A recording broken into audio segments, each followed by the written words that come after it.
السلام علیکم بسم اللہ الرحمن الرحیم نحمدہ صلی اللہ علیہ وسلم کریم والوالد ساری تعریفیں ساری حمد اس مالک یکتا کے لیے جو رحیم ہے، کریم ہے، ستار ہے، غفار ہے۔ اس کی صفات تمام جیسا وہ ہے، نہ کسی سے ادا ہو سکتی ہے، نہ کوئی سمجھ سکتا ہے۔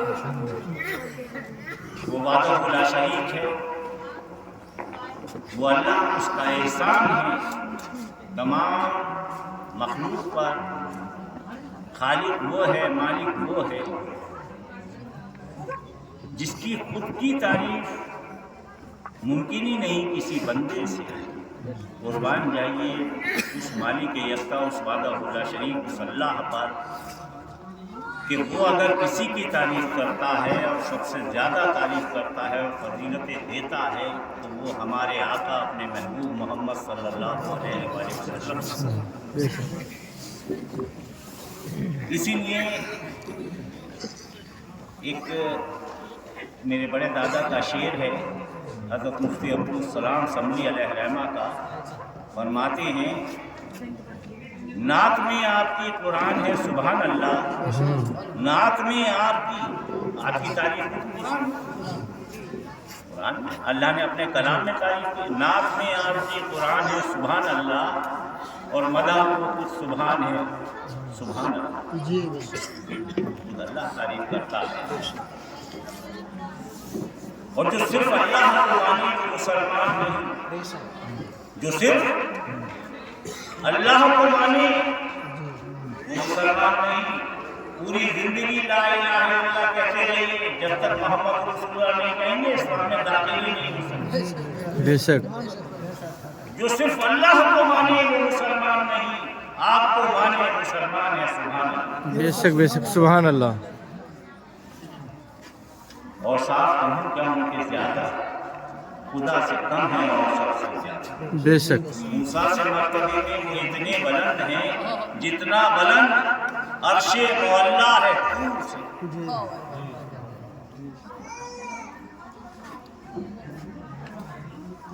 ہم لوگ سب برسی کا موقع ہے، پردھان اور پردھانی سب اِسارے ثواب کے لیے اکٹھے ہوئے ہیں کہ جہاں پہ ذکر رسول، ذکر آل رسول، ذکر اصحاب رسول کی محفلیں سجتی ہیں، وہاں رحمتیں بھی برستی ہیں، اور وہ رحمتیں ان زندہ کی طرف سے ان لوگوں کو جنہوں نے موت کا ذائقہ چکھ لیا ہے ان تک پہنچتی ہیں، ان کے درجات میں بلندی ہوتی ہے اسی سارے ثواب سے، اور اللہ تعالیٰ ان کی غلطیوں کو پورا دکھاتا ہے۔ جب سارے ایمان والے مل کے ان کے لیے دعا کرتے ہیں، حقیقت یہ ہے کہ انسان کی زندگی اس کی نعمت، اللہ کی دیوی انسان کی زندگی کیا ہے؟ جب وہ پیدا ہوا اسے اللہ نے زندگی دی تو وہ کیا ہے؟ نعمت، اور اس نعمت کا انعام ہے موت۔ مومن زندگی کیا ہے؟ نعمت، اور اس نعمت کا انعام کیا ہے مومن کی؟ موت۔ کیسے انعام؟ پھر میں اپنے دادا کا ایک شعر سناتا ہوں، بڑے دادا کا۔ سنا ہے کہ حضرت قبر میں تشریف لاتے ہیں، سنا ہے کہ حضرت قبر میں تشریف لاتے ہیں۔ حدیث پاک ہے کہ جب کوئی مومن قبر میں ہم چھوڑ کر اسے چلے آتے ہیں تو باقاعدہ فرشتے یا تو سرکار دو عالم کی شبیہ دکھا کر کہتے ہیں کہ انہیں پہچانتا ہے، زیارت کراتا ہے، اور ایک روایت یہ ہے کہ وہ نفس نفیس آپ تشریف لاتے ہیں، فرشتہ کہتا ہے انہیں پہچانتا ہے۔ یہ دونوں حدیثیں ہیں، سمجھے نہیں؟ تو سنا ہے کہ حضرت قبر میں تشریف لاتے ہیں تو اے دوستو ہم مرتے نہیں ہیں جینے کو جاتا ہے، اے دوستو ہم مرتے نہیں ہیں جینے کو جاتے ہیں. تو یہ موت جو ہے یہ بہت بڑا انعام ہے ایک مومن کی. اور اسی لیے ہمارے ایمان کا یہ ایک حصہ ہے کہ ہم آخرت پر ایمان رکھیں، مالک یوم الدین پر دھیان رکھیں. اور یہ بھی ایک سچائی ہے کہ اللہ نے کلمے کے بعد اپنی توحید اور رسالت کے بعد اپنی اطاعت میں سب سے اچھی اطاعت، اپنی عبادت میں سب سے اچھی عبادت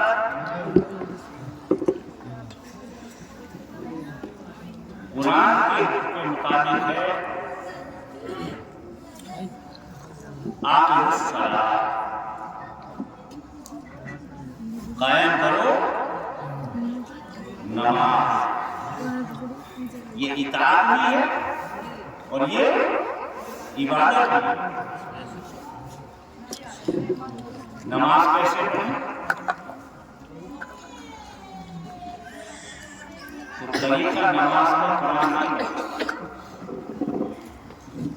نماز کا حکم تو قرآن دیتا ہے،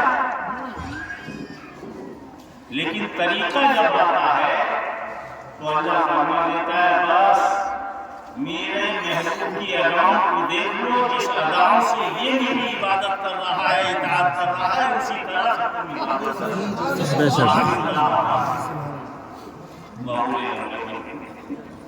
بس رسول کی اطاعت ہی اللہ کی اطاعت ہے، عبادت. نماز کی سب سے اور اس کا ایک طریقہ، لیکن نماز کا لفظ ہم سمجھنے سمجھانے کے لیے کہتے ہیں. حقیقت یہ ہے کہ قرآن جو حکم دیتا ہے وہ دیتا ہے صلاۃ، قائم کرو صلاۃ، قائم الصلاۃ. اور صلاۃ کسے کہتے ہیں؟ صلاۃ کے معنی کیا ہے؟ صلاۃ کی صلاۃ کیا ہے یا نماز کی روح کیا ہے؟ صلاۃ دعا کو بھی کہتے ہیں، صلاۃ درود کو بھی کہتے ہیں، درود و سلام کو بھی کہتے ہیں. اچھی بات. اور صلاۃ اطاعت و عبادت کو بھی کہتے ہیں. تو اب صلاۃ کا مطلب یہ ہوا کہ صلاۃ وہی ہے جس کے اندر ہم صرف دل کے ساتھ اس کے سامنے جھک کر درود و صلاۃ و سلام، اپنی دعائیں، اس کی حمد، اس کے محبوب اور محبوبین کی ذکر کرنا. لیکن اس سب کے بعد امام خطیب موجود ہیں، حفاظ اکرام موجود ہیں. نماز کے اندر ابتدا میں سورہ فاتحہ ضروری ہے اور انتہا میں درود. کسی بھی صورت میں آپ قرآن کا کوئی بھی حصہ پڑھ لیں، سب میں ثواب ہے، لیکن سورہ فاتحہ چھوڑ کر آپ کی نماز ہو ہی نہیں سکتی، آپ کی صلاۃ ہو ہی نہیں سکتی. سورہ فاتحہ یعنی پڑھنا، اور ابتدا سورہ فاتحہ اور انتہا درود پاک. درود پاک کے فضائل آپ کو معلوم ہے. درود پاک کے بارے میں آپ نے بہت سی باتیں سن رکھی ہیں. ایک بات میں بھی عرض کر دوں کہ پوری دنیا میں ہر شے اور اس دنیا میں ہر چیز، اور یہ دنیا اور یہ انسان اور یہ فرشتے اللہ نے تخلیق فرما دیے. کن کہا فیکون، بس وہ اللہ حکم کرتا ہے وہ ہو جاتا ہے. کچھ کا خود کر دیے ان کہتا، اور کچھ اپنے فرشتوں سے حکم دیتا. پورے کائنات سے اے اللہ کیا کرتا ہے؟ اللہ کہتا ہے میں حکم کرتا ہوں. اللہ کو نماز پڑھتا ہے کہ میں کس کی پڑھوں؟ اللہ نماز نہیں پڑھتا، اللہ زکات نہیں دیتا، اللہ حج نہیں کرتا، اللہ روزہ نہیں.